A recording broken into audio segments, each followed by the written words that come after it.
সুন্নি মুসলমান ও শিয়া মুসলমান সম্পর্কে জানতে চাই, এ ধরনের মুসলমানদের সম্পর্কে মৌলিক ধারণা পেতে চাই।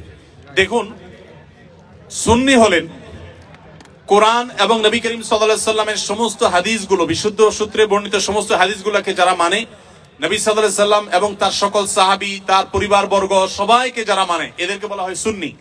গোটা পৃথিবীতে বেশিরভাগ মুসলমানই সুন্নি, আমরা সবাই সুন্নি আলহামদুলিল্লাহ। বেশিরভাগ বাংলাদেশি, বেশিরভাগ পাকিস্তানি, ভারতীয়, সাবকন্টিনেন্ট, আরব, পৃথিবীতে বেশিরভাগ মানুষই আলহামদুলিল্লাহ সুন্নি মুসলমান। এবং সুন্নি মুসলমানদের বৈশিষ্ট্য হলো তারা কোরআনকে এবং সুন্নাহকে অনুসরণ করে, সুন্নাহ অনুসরণ করার জন্য সুন্নি বলা হয়।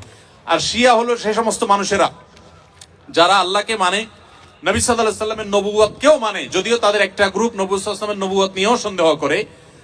আর এর পাশাপাশি তারা শুধুমাত্র নবী পরিবারের সদস্যদেরকে মানে, সাহাবীদেরকে তারা মানে না, বরং সাহাবীদের সাথে শত্রুতা বিদ্বেষ তারা জ্ঞাপন করে, লালন করে। তো এই কারণে তারা শিয়া এবং আলাদা হয়েছেন। শিয়ারা তারা বিভ্রান্তির দিকে আছেন। শিয়া পন্থাটা বিভ্রান্তির পন্থা, এটা হেদায়েত এবং সত্য থেকে বিচ্যুত। নবী করিম সাল্লাল্লাহু আলাইহি সাল্লাম বলেছেন, আমার পরে তোমরা আমার সুন্নত, আমার খলিফাদের সুন্নতকে আঁকড়ে ধরবা। নবীর সুন্নত এবং আদর্শ যদি কেউ আঁকড়ে না ধরে, সাহাবীদের যদি আদর্শকে কেউ যদি ইগনোর করে, সে কখনো ভালো মুসলমান হতে পারে না। এজন্য আমাদেরকে সতর্ক থাকতে হবে এবং ভালো মুসলমান হতে হলে অবশ্যই কোরআন এবং সুন্নাহ উভয়টাকে অনুসরণ করতে হবে। শিয়াদের মধ্যে কিছু কিছু গ্রুপ আছে যারা বিভ্রান্ত, পরিপূর্ণ ইসলাম থেকে তারা বাহির হয়নি।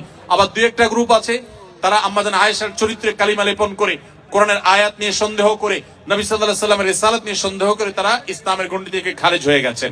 আল্লাহ তাআলা আমাদেরকে কোরআন এবং সুন্নাহ উভয়টার অনুসরণ করার তৌফিক দিয়েছেন। আমরা আলে বাইতকে, রাসূলুল্লাহ সাল্লাল্লাহু আলাইহি ওয়াসাল্লামের পরিবারকেও ভালোবাসি, আবার তার সাহাবীদেরকেও ভালোবাসি। আমরা এখানে কোনো বিভক্ত করি না, তারা বিভক্তি করেছে, এই হলো তাদের সাথে আমাদের পার্থক্যের জায়গা।